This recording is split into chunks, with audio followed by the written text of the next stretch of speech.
Hey, welcome to my channel, Evil Penguin Gaming. Today we're talking all about Tomb of Annihilation and the Death Curse mechanic. If you are a player, you should not be watching this. What I'm going to go over is why I think it's a bad idea to do the Death Curse raw as written in the book, and what changes I made to my campaign for the Death Curse that I think are going to work a lot better. So first of all, let's talk about the hook. The hook is Syndra tells the players that there is this death curse which she's afflicted with. Um, the problem with that is, uh, as it's written in the book, there is no reason that the players should care about Syndra.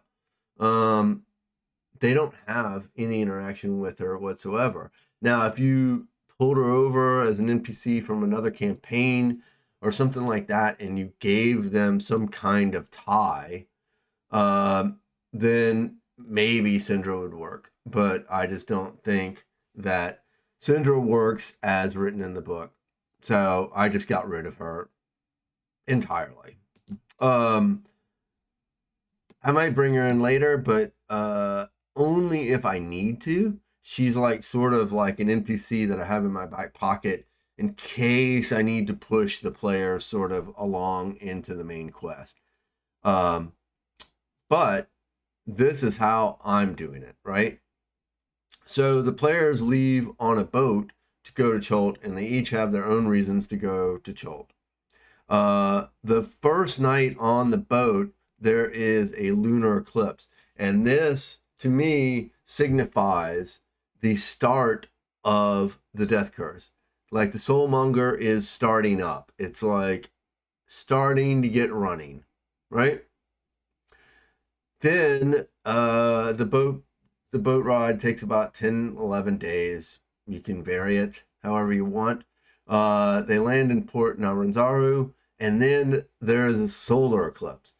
This signifies that the death curse has fully started, and there are some things I've changed about the death curse to make it sort of like a looming thing, but it's not a ticking clock. Because you still need the characters to care about the death curse, right?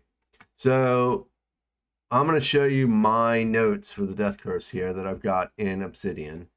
And this is where I keep all my stuff about, like, this is where I keep all my campaign notes. This is how I organize my campaigns. So when the death curse starts, any humanoid that has been previously resurrected through magic, raised dead, revivify, resurrection, or true resurrection immediately contracts the death curse. And this curse only affects humanoids. Now, I've already said, like on the boat ride after the lunar eclipse, the characters got a message from an NPC off screen, right? That I say that one of my characters knows through the Order of the Gauntlet. That and this is facilitated through Undril, basically. Um, that they've heard rumors that resurrection is not working properly. And that's the only hint I dropped after the lunar eclipse. And then there were some sea battles, and one of my characters actually used healing.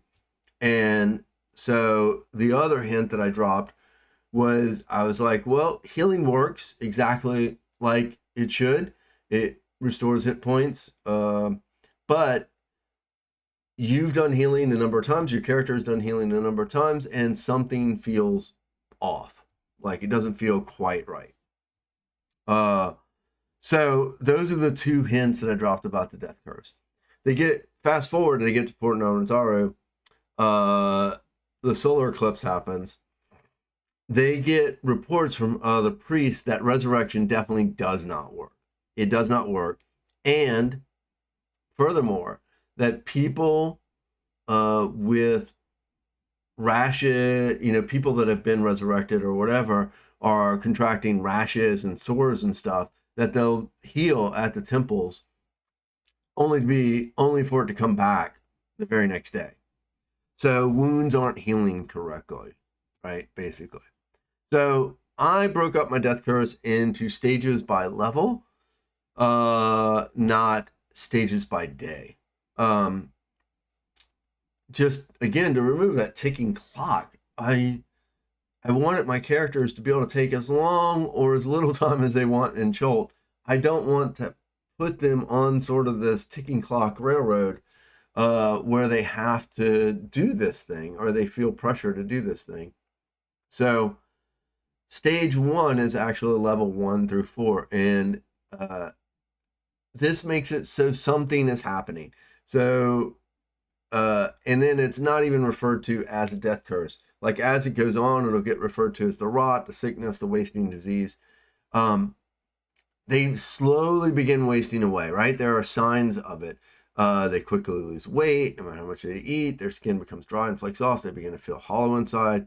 Divinations reveal that they've lost part of their soul. So if they go, like if the characters go to the Temple of Savras, for instance, and do a divination, right, they'll see that Grandfather Zintembe will report back that, like, this person's soul is not all there, right? And then any divinations that they can do or whatever, a DC 10 Arcana or Religion check will reveal that this curse resembles a disease, and this maybe only be the initial stages. That's just to give them sort of more sort of insight into the thing. And here's the bullet list of things that happen. Resurrection no longer works, flat out. No resurrection in the entire Forgotten Realms. Previously resurrected people get rashes, which can't be healed, but always comes back. Creature's soul has been captured by the soulmonger. Only through its destruction, and I have a typo there, only through its destruction can release the soul and all creatures to become whole once again. So souls actually are being captured by the soulmonger. However, it's not eating them yet. Any resurrected humanoid has their hit dice maximum reduced by 1. Since I started my campaign with first level characters, this probably won't be it's probably not going to be a problem for players, right? Because they're not going to be resurrected at this point. And first or second level players wouldn't be able to afford resurrection anyway, right? Souls are not devoured. So at this stage, souls are not devoured. They're just sort of swirling around in the soulmonger, right? If Speak with the Dead is cast, any spirit captured by the soulmonger cannot reveal its location, only that they're in great pain and cannot reach their intended afterlife. Okay, so you give the players that there's some kind of purgatory or something like that. So that's unusual too. Healing magic seems difficult and takes a toll on the caster. There you go. And that's levels 1 through 4. So that sort of tells them that there's something up, right? Then it sort of speeds up. Second stage is levels 5 through 6. So now they've given the affliction a name, death curse. And the death curse worsens as it grows in powers. Creatures with the curse sense the change. So they can now, creatures that have the death curse that have been resurrected previously, they know something is happening, right? They know they have this disease. Their eyes grow dull and gray. Their skin gets sores that bleed. They begin to feel weaker. They start to resemble undead, but maintain their mental facility. So Speak with the Dead stops working entirely. So no more Speak with the Dead. Eyes grow dull and gray. Skin gets sore that bleed. Right?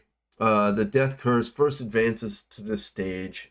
When the death curse first advances to the stage, the vector character sees a vision of a jungle near peaks of flame. It's not possible to pinpoint the location of this vision. So this is to help the players sort of figure out where Omo is, right? Umu. And where the Tomb of Annihilation is. Humanoids, previously resurrected creatures, their HP max is now reduced by 10. So they actually have 10 less hit points than they normally would. This is a pretty big thing. Like, so if my players are resurrected, they're going to feel this, right? And they're going to, that's going to put some fire under their butts to figure this out, right? At that point, they're going to want to figure this out. Targeted magic that would restore HP, like healing. The affected creature subtracts -2 HP from the amount that would be restored. Again, they're going to feel this.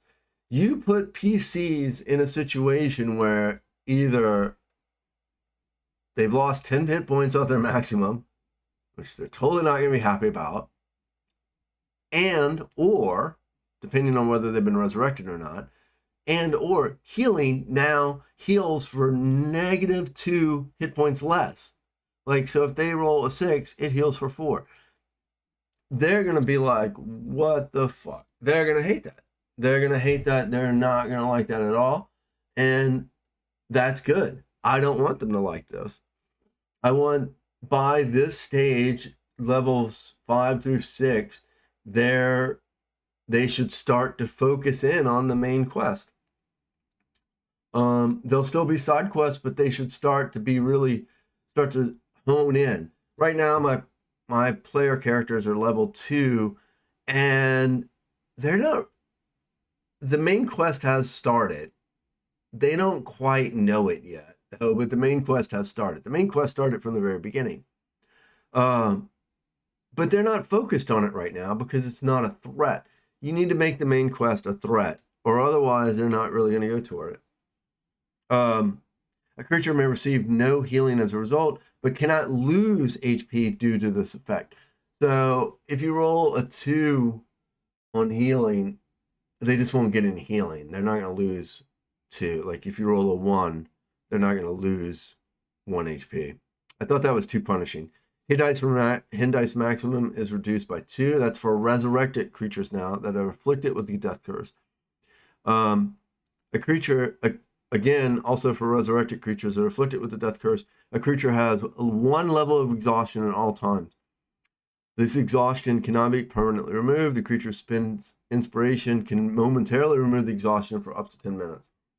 So I do inspiration in my game, and I thought, okay, well, this is cool. They could remove it for 10 minutes, so they could remove it for a combat encounter. So it's really not that punishing. Now, this is only if they've been resurrected. Are revivified, really. Not really a problem. They get revivified, they get brought up. They can't be resurrected, of course, because resurrection no longer works. But they can get revivified. All right. So stage 3, level 7 through 8. Now I want the player characters to be pretty solely focused on the main quest. Like side quest, I want them to sort of be honed in on the main quest. So it starts to get really punishing. Creatures with the death curse now speak in pained, raspy voice, and their eyes becomes lifeless black orbs. Moving is painful. Now, previously resurrected people start to die. And there's no time frame like 80 days with Syndra, because it's like, I'm just gonna randomly pick. NPCs are gonna start to die where it narratively makes sense, honestly. So, if there's a narrative reason to kill them off, or if it heightens the drama, I'm gonna kill them. So that's it. Completely at my discretion. When the death curse first advances the stage, an affected character sees a vision of an obelisk outside the entrance of the Tomb of the Nine Gods. A 15-foot tall obelisk of cracked stone is draped with vines and black moss. You feel your very essence being pulled toward the stone. Boom. There we go. So more hints about where this is. Now their hit points maximum is reduced by 15, which is going to hurt. But they're level 7 or 8. So they'll still be, you know, it's gonna hurt, but it doesn't make them just glass. You know, it doesn't make them fragile still, but it hurts. They have to be more careful. They have to be more precise with their combat encounters. They're gonna have to account for this. Um, when targeted by magic, that would restore HP. They roll 1d4 now, and they subtract that from the amount to be restored. So it could be 1, it could be 4. Hit point maximum is reduced by 3. They're going to feel this. Now, stage 4, this is where the Soulmonger is like at its peak power, right? This is now the Soulmonger is just sucking in souls, right? And it's actually devouring souls at this point. Cursed creatures can feel the Soulmonger calling to their souls, reaching out to them as it grows in powers. Some may gain a vague sense of direction in which this is located and desperately seek to find it before the end arrives. Because if they haven't found it by level 9, I want to get them there. I want to help get them there, right? So now I just want to have a little golden path for them to follow to the Tomb of Annihilation, because if they haven't found it by now, we need to hurry this along. So now new undead start to rise up in the world. So now I think, like, this is sort of vague. I might change this a little bit. So now that means that people that died will now become undead, basically. So it becomes sort of an undead apocalypse. I don't know. I might do that earlier. I might keep it to this stage. I'm not sure yet. Depends on how much fire I want to put under. I'm gonna play that by ear and see where my players go with that. So that'll just be at my discretion. It's another card that I can pull out of my bag of tricks to sort of help redirect anything, right? So let's see. Now they see a vision of the Soulmonger and the Atrafal. They see its sort of chamber, the lava chamber and stuff. HP max is now reduced by 20. Level 9, that's gonna hurt. So let's say level 9, they probably have around 75 HP. They'll have 55, 80 to 75, and so they'll have 55, 60 HP. Yeah, that's gonna hurt. Healing spells reduce the effective healing by 1d6 now. Hit dice max is reduced by 4. In addition, they don't add their con bonus. So yeah, hurts. Because I want it to hurt. Here. The creature has 2 levels of exhaustion. Cannot be permanently removed. It's always present. And what I use is I'm using D&D 1 D&D. I'm using their rules for exhaustion. So it's not 5e's rules for exhaustion, which are just nonsensical and way too punishing. So at level 2 of exhaustion, they would get a -2 to rolls. Okay. By level 9, they probably, I have a character that's level 9 that has like a +9 to hit. So we're talking a reduction from +9 to +7. It's going to hurt, but it's not game breaking. I don't feel it's game breaking in the sense where they're just not going to be able to function as a character anymore. And then all the rules of Soul Devouring from the actual raw book are now in play. Like, that's where everything comes into play. So that's sort of it. That's my rewriting of the Death Curse. Right now in my in-person game, my players are at level 2. They're still in Port Naranzaru. They're going to be level 3 or level 4 before they get out of Port Naranzaru into the jungle, where it starts to get dangerous. So, this stuff doesn't really apply to them. Now, just last session, I had 2 players go down to 0. And I definitely want them to feel that, right? So, like they go to 0 and they feel their souls are disturbed, an unnatural pull that reeks of evil coming from the interior of Chult is pulling at their souls because they're near death. Great. Love it. That's just another like sort of stone in this path that I'm building to the final showdown, to the main quest. I'm just slowly sort of building this path, not giving them the main quest all at once, like in the book. There's this death curse. That's your main quest. Make it happen.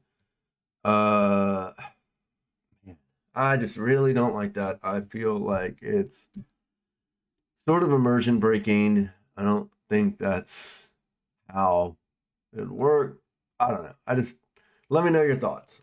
Maybe I'm not right. Maybe I'm wrong. Maybe I need to refine some things. I would love to hear your thoughts. So comment on the video, like on the video, do all those things. I really appreciate your feedback. I'd love to hear your thoughts. This is how I'm doing it. I would love to refine this more so it's just a better, sort of more natural progression of the main quest. And anything I can do to make that happen would be great. So thanks so much for watching. I really appreciate it. Please check out this channel more often. I'm going to be posting a lot of videos. I'm running a bi-weekly Tomb of Annihilation campaign right now. I am soon starting up on startplaying.games as a professional DM. I will be running games on there, so be sure to check on there. And I hope to see you later. Thanks so much. And let me know your thoughts again. I really appreciate you. Bye.